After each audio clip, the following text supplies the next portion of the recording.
The council എന്ന high profile talk ഷോയിലേക്ക് ഏവർക്കും സ്വാഗതം. ഞാൻ അഡ്വക്കേറ്റ് ഹരീഷ് മഹാദേവൻ, IPRലും ക്രിമിനൽ ലോയിലും സ്പെഷ്യലൈസ് ചെയ്യുന്നു. നിയമപരമായ വസ്തുതകൾ ചർച്ച ചെയ്യുന്നതിനും സംശയങ്ങൾ തീർക്കുന്നതിനുമുള്ള ഒരു പ്ലാറ്റ്ഫോമാണ് ഇത്.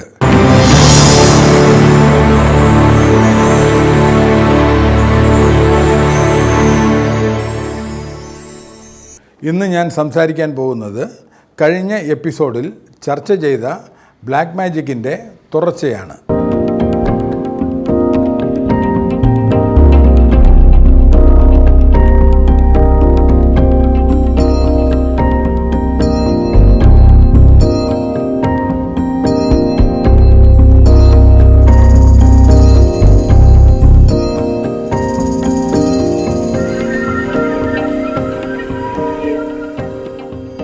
ഭയവും അന്ധവിശ്വാസവും കുറയ്ക്കുന്നതിൽ വിദ്യാഭ്യാസം ശക്തമായ പങ്ക് വഹിക്കുന്നു.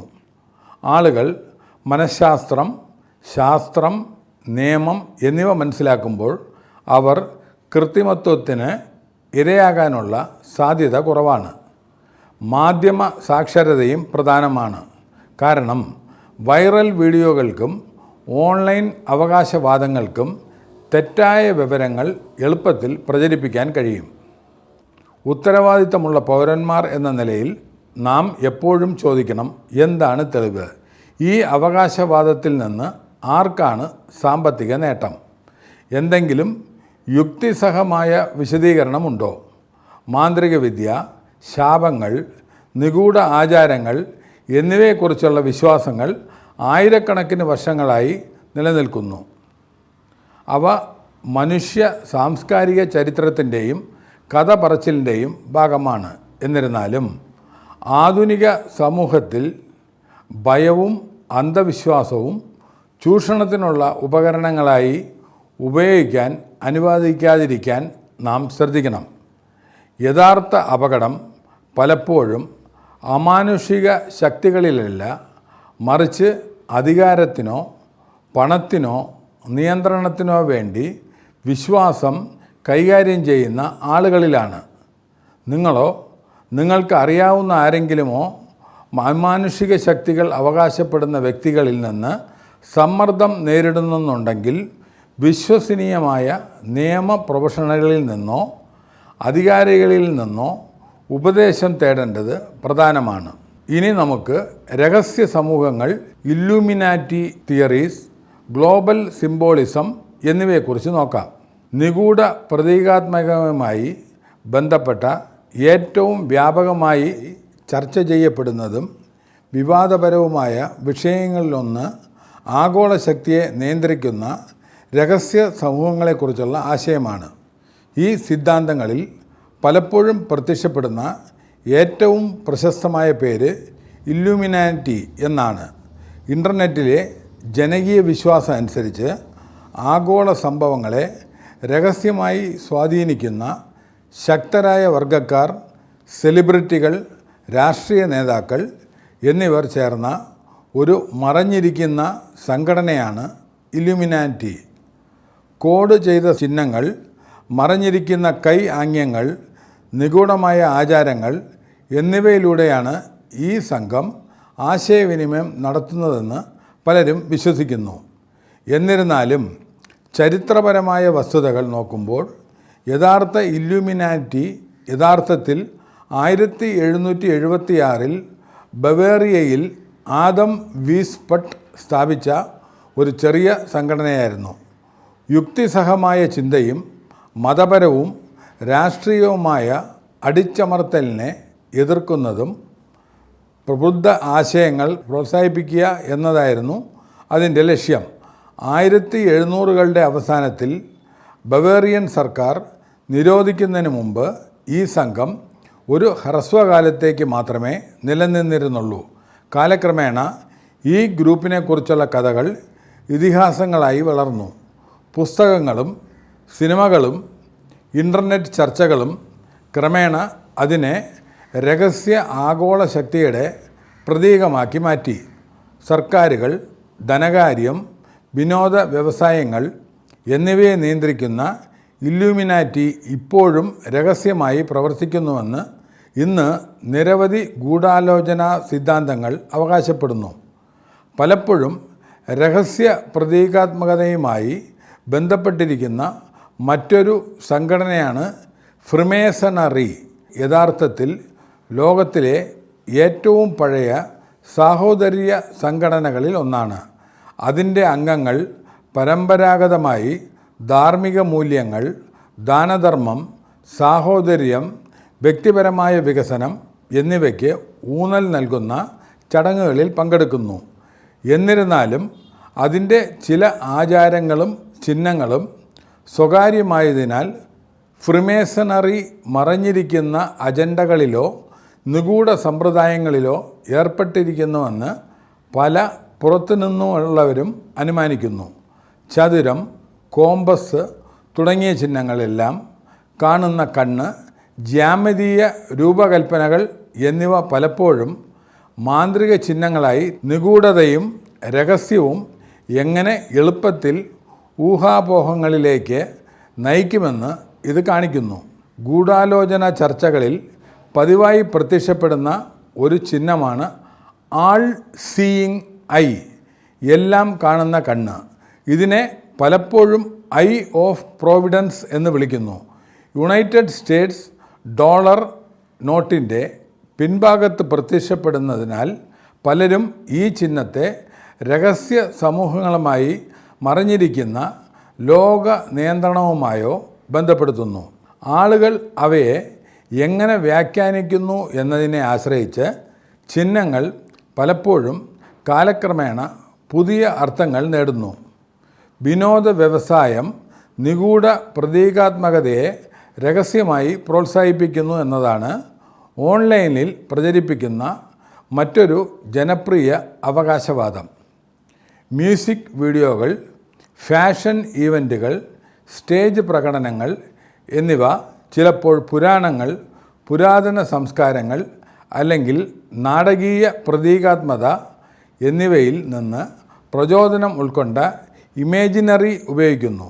ഈ ദൃശ്യങ്ങൾ നിഗൂഢമോ ഇരുണ്ടതോ ആയി തോന്നിയേക്കാമെന്നതിനാൽ കാഴ്ചക്കാർ ചിലപ്പോൾ അവയെ മറഞ്ഞിരിക്കുന്ന ആചാരങ്ങളുടെ തെളിവായി വ്യാഖ്യാനിക്കുന്നു.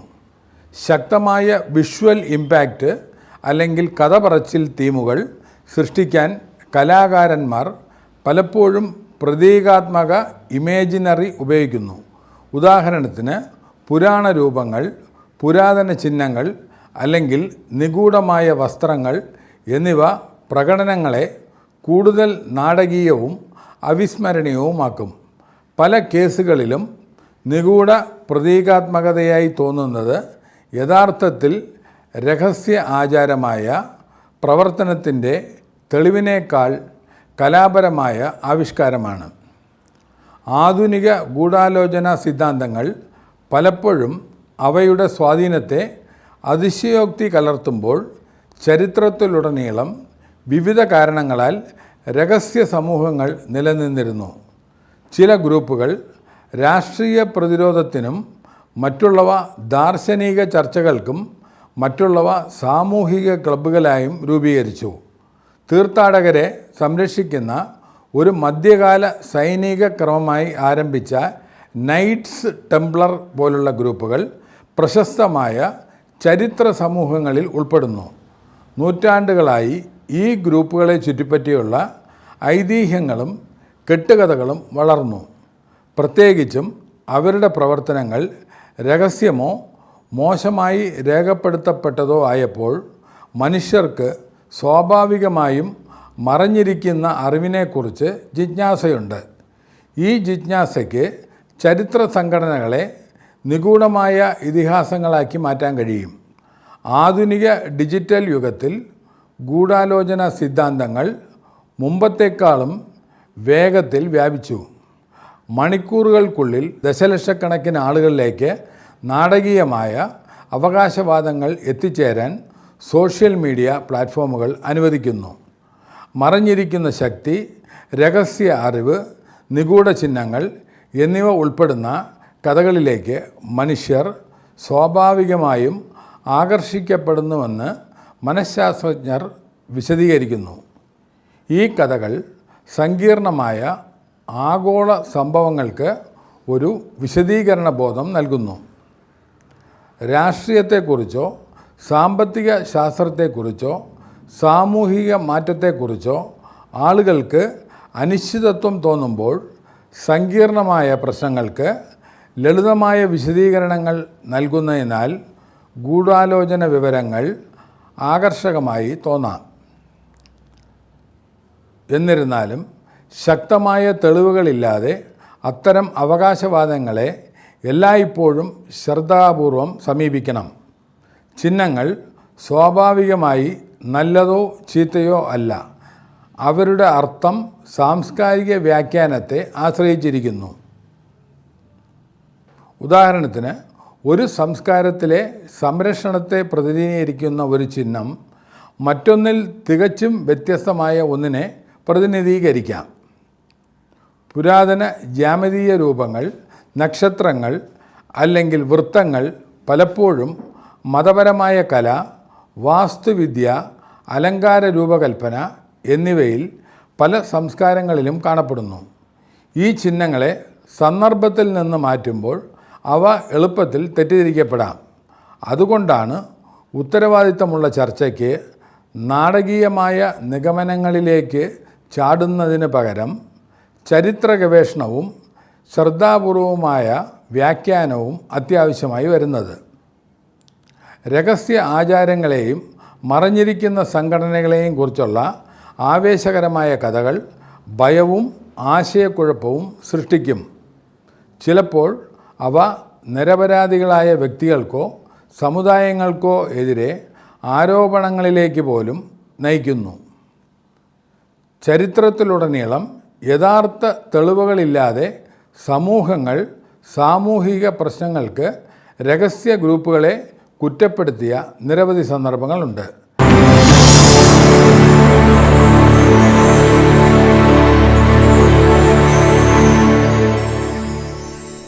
രഹസ്യം മാത്രം എന്നാൽ തെറ്റ് എന്നല്ല അർത്ഥമാക്കുന്നത് എന്നത് ഓർത്തിരിക്കേണ്ടത് പ്രധാനമാണ്.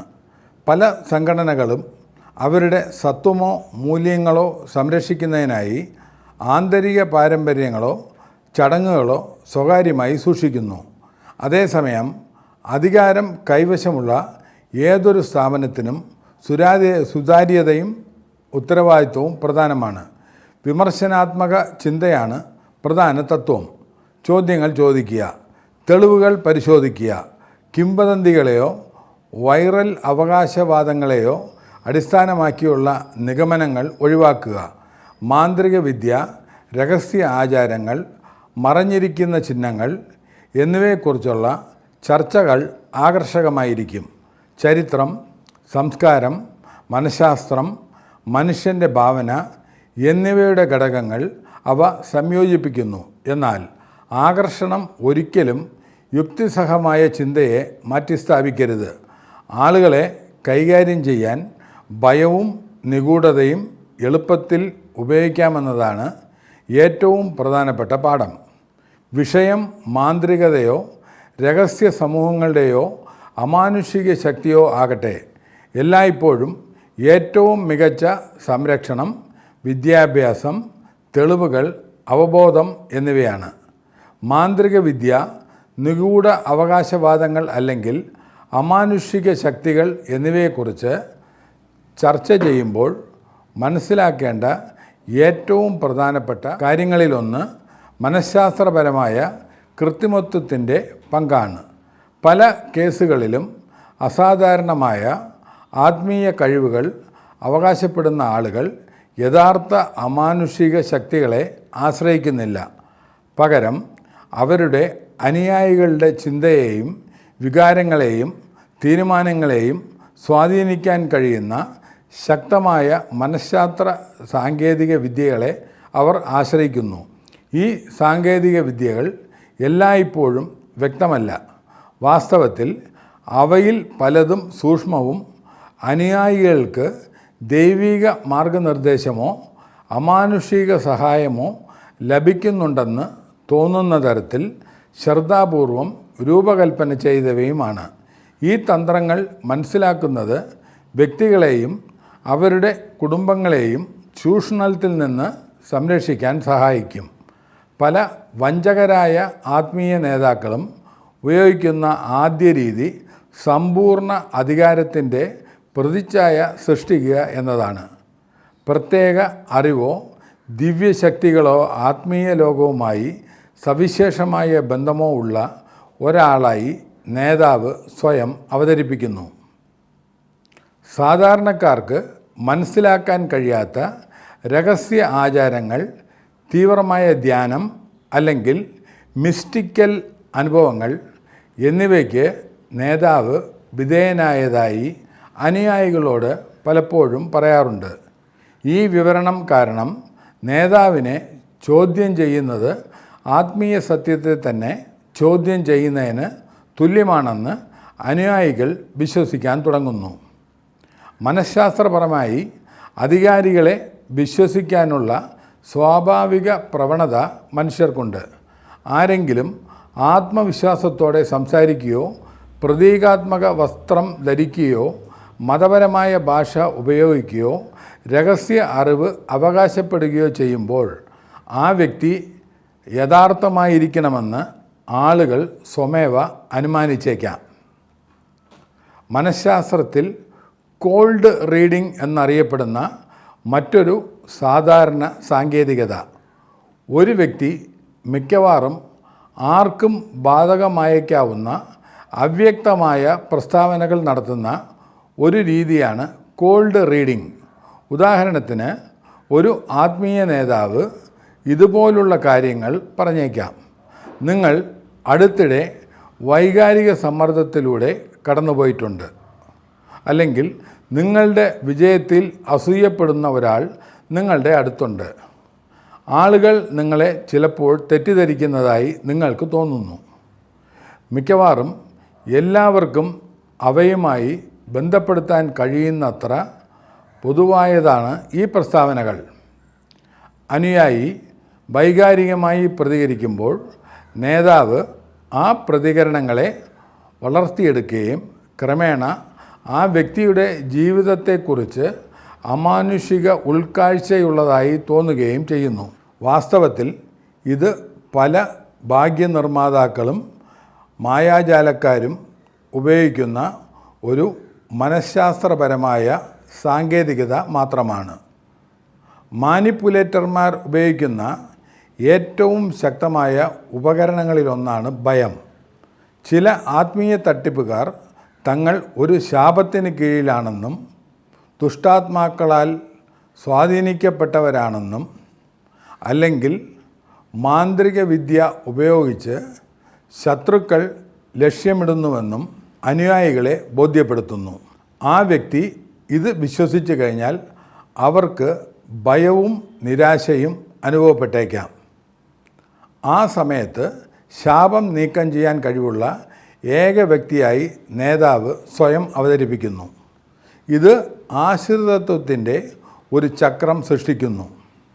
നേതാവിൻ്റെ ആചാരങ്ങളോ സംരക്ഷണമോ ഇല്ലാതെ അവരുടെ ജീവിതം തകരുമെന്ന് അനുയായിക്ക് തോന്നുന്നു. തൽഫലമായി അവർ നിർദ്ദേശങ്ങൾ അനുസരിക്കുകയും പണമോ വിശ്വസ്തതയോ നൽകുകയും ചെയ്യുന്നു. വഞ്ചകരായ ആത്മീയ നേതാക്കൾ തുടക്കത്തിൽ വലിയ തുക ആവശ്യപ്പെടുന്നത് അപൂർവമാണ്. പകരം ചെറിയ ആചാരങ്ങൾ, കൂടിയാലോചനകൾ അല്ലെങ്കിൽ ആത്മീയ പരിഹാരങ്ങൾ എന്നിവയ്ക്കുള്ള ചെറിയ പേയ്മെൻറ്റുകളോടെയാണ് ഈ പ്രക്രിയ സാധാരണയായി ആരംഭിക്കുന്നത്.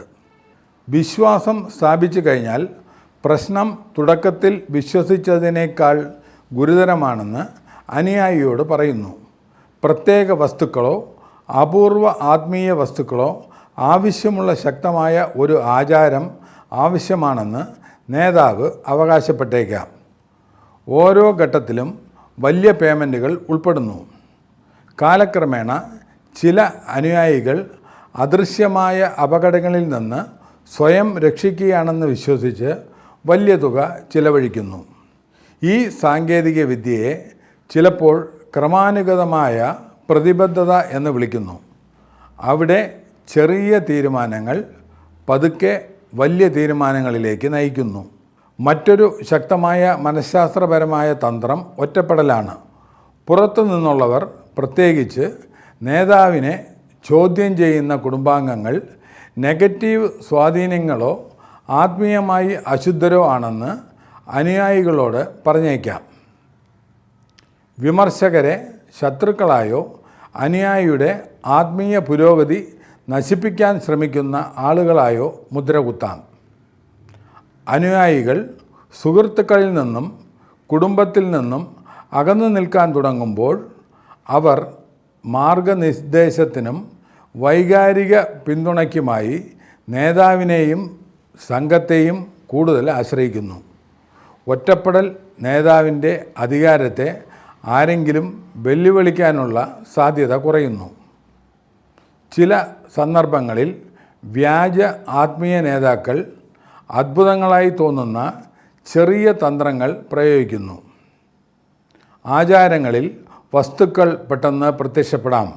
വെറും കൈകളിൽ നിന്ന് ചാരമോ പൊടിയോ ഉൽപ്പാദിക്കപ്പെടാം. അല്ലെങ്കിൽ പ്രവചനങ്ങൾ യാഥാർത്ഥ്യമാണെന്ന് തോന്നിയേക്കാം. ഈ പ്രകടനങ്ങളിൽ പലതും സ്റ്റേജ് മാന്ത്രികതയിലും മിഥ്യയിലും ഉപയോഗിക്കുന്ന സാങ്കേതിക വിദ്യകളാൽ വിശദീകരിക്കാം. പ്രൊഫഷണൽ മാന്ത്രികർക്ക് പലപ്പോഴും ലളിതമായ സ്ലിറ്റ് ഓഫ് ഹാൻഡ് രീതികൾ ഉപയോഗിച്ച് ഈ അത്ഭുതങ്ങൾ ആവർത്തിക്കാൻ കഴിയും. എന്നിരുന്നാലും ഈ പ്രവൃത്തികൾ ഒരു മതപരമോ ആത്മീയമോ ആയ പശ്ചാത്തലത്തിൽ നടത്തുമ്പോൾ അനുയായികൾ അവയെ അമാനുഷിക സംഭവങ്ങളായി വ്യാഖ്യാനിച്ചേക്കാം. ഇത് നേതാവിനെ യഥാർത്ഥ മിസ്റ്റിക്കൽ ശക്തികളുണ്ടെന്ന വിശ്വാസത്തെ ശക്തിപ്പെടുത്തുന്നു. വഞ്ചകരായ നേതാക്കൾ പലപ്പോഴും വിശ്വസ്തരായ അനുയായികളാൽ ചുറ്റപ്പെടുകയും അവരെ പരസ്യമായി പ്രശംസിക്കുകയും തങ്ങൾക്ക് ലഭിച്ചതായി അവകാശപ്പെടുന്ന അത്ഭുതങ്ങളുടെയും അനുഗ്രഹങ്ങളുടെയും കഥകൾ പങ്കിടുകയും ചെയ്യുന്നു. പുതിയ സന്ദർശകർ ശക്തമായ വിശ്വാസം പ്രകടിപ്പിക്കുന്ന ഒരു വലിയ സംഘത്തെ കാണുമ്പോൾ ഇത്രയധികം ആളുകൾക്ക് തെറ്റാകാൻ കഴിയില്ലെന്ന് അവർക്ക് തോന്നിയേക്കാം. ഈ മനഃശാസ്ത്രപരമായ ഫലത്തെ സാമൂഹിക തെളിവ് എന്ന് വിളിക്കുന്നു. വ്യക്തികൾക്ക് ആത്മീയമായി ഉയർച്ച അനുഭവപ്പെടുന്ന ശക്തമായ വൈകാരിക അനുഭവങ്ങൾ സൃഷ്ടിക്കാൻ ഗ്രൂപ്പ് പരിതസ്ഥിതികൾക്ക് കഴിയും. ഇത് നേതാവിലുള്ള വിശ്വാസത്തെ കൂടുതൽ ശക്തിപ്പെടുത്തുന്നു. രഹസ്യത്തിൻ്റെ മനഃപൂർവമായ ഉപയോഗമാണ് മറ്റൊരു സാങ്കേതികത. ചില ആചാരങ്ങൾ, ചിഹ്നങ്ങൾ അല്ലെങ്കിൽ പഠിപ്പിക്കലുകൾ രഹസ്യമാണെന്നും വിശ്വസ്ത അനുയായികൾക്ക് മാത്രമേ വെളിപ്പെടുത്താൻ കഴിയൂ എന്നും നേതാക്കൾ അവകാശപ്പെട്ടേക്കാം. മറഞ്ഞിരിക്കുന്ന അറിവ് എന്ന ആശയം കൗതുകവും ആവേശവും സൃഷ്ടിക്കുന്നു. രഹസ്യ ജ്ഞാനത്തിലേക്കുള്ള പ്രവേശനമുള്ള ഒരു പ്രത്യേക ഗ്രൂപ്പിൻ്റെ ഭാഗമാണെന്ന് വിശ്വസിക്കുമ്പോൾ ആളുകൾക്ക് പലപ്പോഴും സവിശേഷത അനുഭവപ്പെടുന്നു.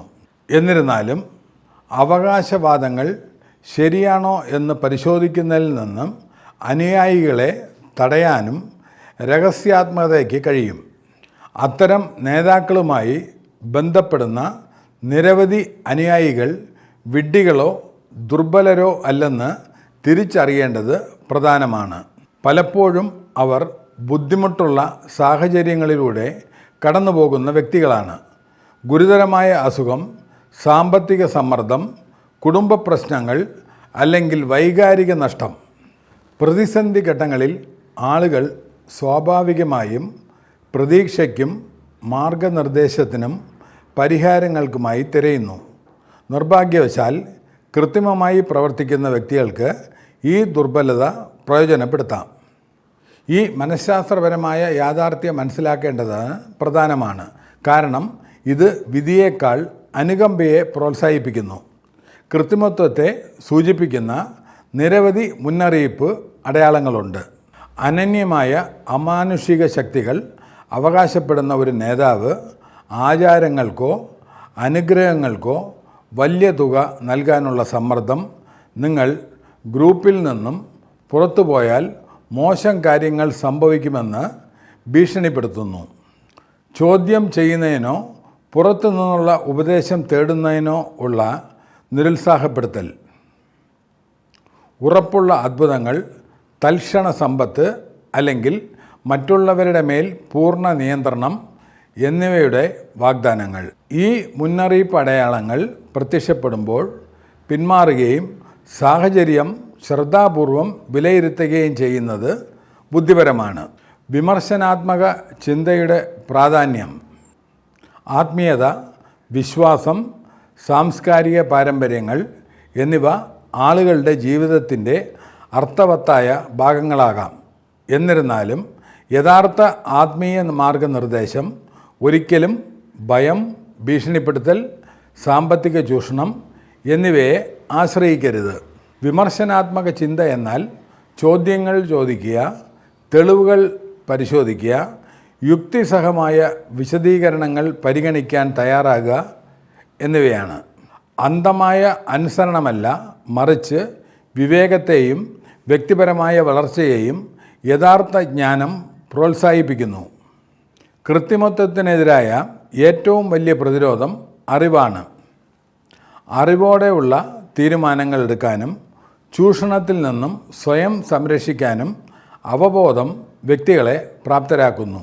വിശ്വാസവും ആത്മീയതയും സമാധാനവും ജ്ഞാനവും അനുകമ്പയും കൊണ്ടുവരണം, ഭയവും ആശ്രിതത്വവുമല്ല. ഉത്തരവാദിത്തമുള്ള പൗരന്മാർ എന്ന നിലയിൽ തുറന്ന ചർച്ച, വിമർശനാത്മക ചിന്ത, സത്യത്തോടുള്ള ബഹുമാനം എന്നിവ നാം പ്രോത്സാഹിപ്പിക്കണം. അറിവ് ഭയത്തെ മാറ്റിസ്ഥാപിക്കുകയും സത്യം അന്ധവിശ്വാസത്തെ മാറ്റിസ്ഥാപിക്കുകയും ചെയ്യുന്ന ഒരു സമൂഹത്തെ നമുക്ക് പ്രോത്സാഹിപ്പിക്കാം.